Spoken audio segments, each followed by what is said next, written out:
দেখছেন শাশ্বতীর রান্নাঘর। আজকে আমি বানাবো ডিম কবিরাজি। এর জন্য লাগছে কুচো পেঁয়াজ।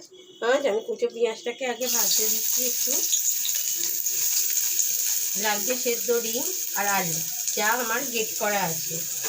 এছাড়া লাগছে আদা রসুন, আমি একটা মশলা বানিয়ে নিচ্ছি।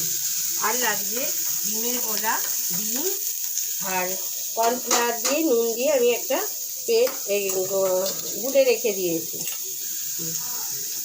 এরপর আমি এখানে ডিম আর আলুগুলোকে দিয়ে দিচ্ছি।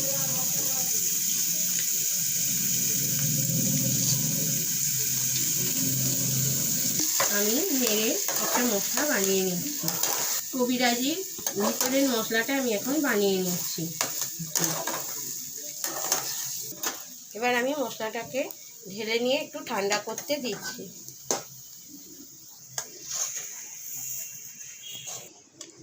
চৌকো করে শেপ করে নিয়েছি। এধারে আমি তেলটাকে গরম করতে দিয়েছি, আর এধারে আমি একটা ব্যাটার তৈরি করে নিয়েছি কর্নফ্লাওয়ার, ডিম আর নুন দিয়ে।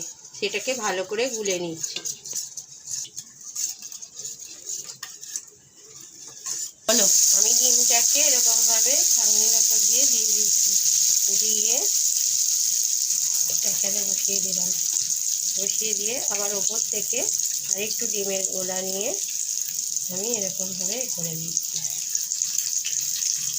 এটাকে উল্টে নিয়েছি, নিয়ে একটু লাল লাল করে ভেজে এটাকে একটা প্লেটে তুলে নিচ্ছি।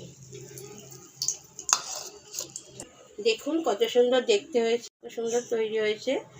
আপনাদের যদি আমার ভিডিও ভালো লাগে, লাইক, শেয়ার এবং সাবস্ক্রাইব করতে ভুলবেন না।